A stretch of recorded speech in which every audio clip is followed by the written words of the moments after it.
कहीं अगर आपने किया है तो हम मजदूरों को पता ही नहीं है। और भी बड़ा आंदोलन होगा। और बोला जाता है, मोदी जी द्वारा बोला जाता है कि बिचौलिया हटाइए और वो स्वयं हमारे ऊपर 729 कंपनियां लेके बैठे हैं और फिर उसका लाभ ले पाए। अभी अगर आपने कोई योजना बनाई है और हमारे तक अगर वो नहीं पहुंच पा रही है तो हमारे लिए वो इस समय बोले थे कि 5,000 हर एक बीसी को दिया जाएगा ग्राहक।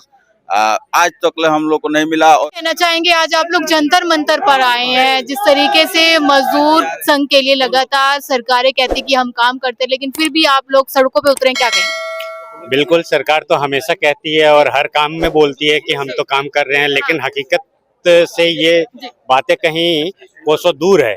और यही कारण है कि आज ये कोसों दूर जो वो बोलते हैं और जो ये दूरियां कोसों दूर सच्चाई से रहती है, धरातल पे नहीं आती है। आज हम लोगों का जो ये कार्यक्रम रखने का या इस स्थिति में आने का जो स्थिति बनी है वो इन्हीं कारणों से बनी है कि अगर वो जो बोलते हैं वो अगर धरातल पे करते तो शायद ये स्थिति हम लोगों के लिए होता ही नहीं। लेकिन मोदी जी तो कहते हैं कि मैं मजदूरों के साथ हूँ, मजदूरों के लिए काम करता हूँ।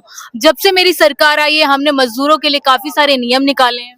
बिल्कुल निकाले हैं, तो कुछ नियमों को हमें बता दे। आज भी हम लोग झारखंड, मैं खास करके झारखंड से हूँ और मैंने देखा है कि हमारे झारखंड के जितने भी मजदूर आज दिल्ली या दिल्ली के आसपास के एरिया में काम कर रही है या अन्य प्रदेशों में भी काम कर रही है, उनकी स्थिति आप देखिएगा तो खुद आश्चर्यचकित रह जाइएगा कि अगर उनकी अब किसी स्थिति में या परिस्थिति में उनकी तबीयत खराब हो जाती है तो वो अपने इलाज के अभाव में अपने जीवन को भी त्याग देते हैं और उनको बेहतर इलाज स्वास्थ्य सेवाएं नहीं मिल पाती है। और ऐसी भी स्थिति कभी कभी होती है कि वो चलने लायक या अपने बिस्तर से उठ करके और खड़ा होने के लायक नहीं रहता है, लेकिन वो इस स्थिति को फेस करता है कि वो कहता है कि हे भगवान, किसी भी तरीके से हमें एक ट्रेन के बोगी में घुस जाएं और हम अपने पैतृक गांव चले जाएं, जहां पे अपने माता पिता या भाई बहनों के देखरेख में हम सही हो पाएं। आज क्या मांगे? आज स्पेशल आप किस लिए आए हैं? मजदूरों की क्या मांगे? मजदूरों का मुख्यतः हमारी मांग है कि किसी भी राज्य के, चाहे वो एमपी हो, राजस्थान हो, झारखंड हो, बिहार हो, उत्तर प्रदेश हो, किसी भी राज्य की जो भी श्रमिक दिल्ली या दिल्ली के आसपास के एरिया में काम करता है, तो हमारी मांग है कि आप एक कार्यालय बना करके केंद्र सरकार के अधीन जो हो और उसमें सभी जो भी मजदूर अन्य राज्यों से यहाँ पे आते हैं उनका एक निबंधन हो, उनका एक डेटाबेस बने और उस डेटाबेस के हिसाब से फिर जो भी नीति, जो भी मजदूरों के, जो जैसे आपने बोला कि मोदी जी तो कहते हैं कि हमने मजदूरों के लिए ये किया, लेकिन कहीं ना कहीं अगर आपने किया है तो हम मजदूरों को पता ही नहीं है। तो आप ऐसा डिजिटल डेटा, हाँ, एक डिजिटल डेटाबेस बना करके जो भी आप मजदूरों के हित में जो कानून ला रहे हैं उस डेटाबेस के हिसाब से एक एक मजदूर के सामने आप अपने उस योजना के बारे में उनको अवेयरनेस दीजिए, उनको जानकारी दीजिए, ताकि आप जो कहते हैं कि हमने ये अच्छे कानून लाए या ये अच्छे नियम लाए हैं मजदूरों के लिए, उससे वो ओतप्रोत हो पाए और फिर उसका लाभ ले पाए। अभी अगर आपने कोई योजना बनाई है और हमारे तक अगर वो नहीं पहुंच पा रही है तो हमारे लिए वो योजना किसी काम का नहीं है। सर की जो मांगे हैं, अगर सरकार इन मांगों पर अमल नहीं करती तो अगला कदम आप लोगों का क्या होगा? इस धरती पर एक ही है जो गांधी जी ने किया, वो हम लोग करेंगे आंदोलन। लग रहा है आंदोलन से मांगे पूरी होंगी? अब नहीं होगी तो और कौन सा तरीका है भाई? भारत है, भारत में एक ही है कि हम शांतिपूर्ण आंदोलन करेंगे। मैं bank Mitra federation of India से राष्ट्रीय अध्यक्ष हूँ। जो छोटे बैंक होते हैं, हम से जो पैसा निकालते हैं, तो हमारी संख्या भारत में 20 लाख है। हम लगभग 2 करोड़ हम स्वयं मतदाता हैं और भारत की 70% आबादी को हम लोग सीधे फाइट करते हैं हर दिन। आज हमें 10 से 15 साल हो गया है, आज स्थायित्व नहीं है। बिचौलिया कंपनी, ये जो बोला जाता है, मोदी जी द्वारा बोला जाता है कि बिचौलिया हटाइए और वो स्वयं हमारे ऊपर 729 कंपनियां लेके बैठे हैं। कौन से बिचौलिया हटाने की बात? अब जो सरकारें हैं या मोदी सरकार है, बीजेपी सरकार लगातार कहती है कि जब से हम आए हैं हमने जो बीच में बिचौलिया होता है उसकी जो कमीशन है उसको कम किया है कि सीधा मजदूर को पैसा मिले, मजदूर का विकास हो। ठीक है, आपका बोलना बिल्कुल सही है।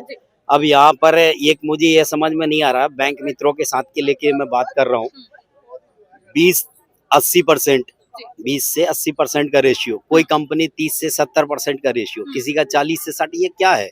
काम एक है, कमीशन ये किस प्रकार से डाइवर्ट हो रहा है ये समझ में नहीं आ रहा है, एक चीज। दूसरा सबसे बड़ी प्रॉब्लम यहाँ पर ये एक आ रही है कि जिसके माइंड में जो आ रहा है वो अपना नियम बना रहा है। मुझे ये समझ में नहीं आ रहा है भारत का संविधान ये कंपनियां चला रही हैं कि हमारा संविधान कोई संविधान के नियम के अनुसार चल रहा है ना। आप क्या कुछ कहना चाहेंगे सर? बैंक मित्रों का शोषण हो रहा है और शोषण के खिलाफ हम लोग हमेशा आंदोलन करते रहेंगे जब तक हम लोगों की मांगे पूरी नहीं होती। मोदी जी 5,000 रुपया बोले थे, आज तक 1 रुपया नहीं मिला है। कई साल हो गया है जब से जनधन योजना आया था, उसी समय बोले थे कि 5,000 हर एक बीसी को दिया जाएगा ग्राहक। आज तक हम लोग को नहीं मिला और बीमा का लाभ हम लोग को मिला चाहिए। लूट होता है, दुर्घटना होता है, उसमें 1 रुपया भी नहीं दिया जाता है और हम लोगों को तबाह किया जाता है पुलिस प्रशासन के द्वारा। और ये सब मांगों को लेकर हम लोग हमेशा आंदोलन करते रहेंगे। 20 लाख बैंक मित्र हैं, जिस दिन जग जाएंगे उस दिन तख्ता पलट कर देंगे हम लोग। आप क्या कहना चाहेंगे सर? मुख्य रूप से जो बैंक मित्रों की परेशानियां हैं, उन परेशानियों को लेकर के हम लोग एकत्र हुए हैं और मजदूरों को लेकर के भी यहाँ एकत्र हुए हैं। जो बैनर है हम लोग का राष्ट्रीय मजदूर कांग्रेस संघ जो है, इसके नेतृत्व में हम लोग अभी एकत्र हुए हैं। अभी और भी बड़ा आंदोलन होगा और इसमें मुख्य जो चीजें हैं वो है कि बैंक मित्रों के प्रति जो एक अधिकार कंपनियों के द्वारा रखा गया है उसको समाप्त किया जाए और हम लोगों को डायरेक्ट बैंक से जोड़ा जाए, जिससे हमारी अस्थायित्व कम से कम हो पाए, जिससे हमारे जो परिवार हैं उनका भरण पोषण अच्छे तरीके से हो। दूसरा, सुरक्षा के ऊपर भी हम लोग बात करेंगे कि सुरक्षा किसी भी तरीके से हम लोगों को मुहैया नहीं है। हम अपने पैसे का इस्तेमाल करते हैं और कस्टमर ग्राहकों को देते हैं। इसमें सरकार से हमें ये सुविधा अगर मिल जाए कि सरकार हमारे पास पैसे पहुंचाए और तब हम ग्राहकों को दे पाएं, क्योंकि उसमें लूटपाट भी बहुत होती है। इसमें पुलिस प्रशासन किसी भी तरीके से हमारी मदद नहीं करती। ठीक है, तो देखिए ये तमाम लोग हैं जो अलग अलग राज्यों से यहाँ पर पहुंचे हैं और इनकी मांगे हैं कि जिस तरीके से भाजपा सरकार यानी कि मोदी जी लगातार ये कहते हैं कि जब से हमारी सरकार आई है हमने विकास किया है, हमने मजदूरों के लिए काम किया है, लेकिन आपने सुना कि ये मजदूर खुद ये कह रहे हैं कि हमारा वो विकास नहीं हो पाया जो सरकार दावे करती है। लेकिन आप लोगों की क्या राय है पूरे खबर पर हमें कमेंट सेक्शन में जरूर बताइए। मैं पूनम, आप देखते हैं विस्तार भारत।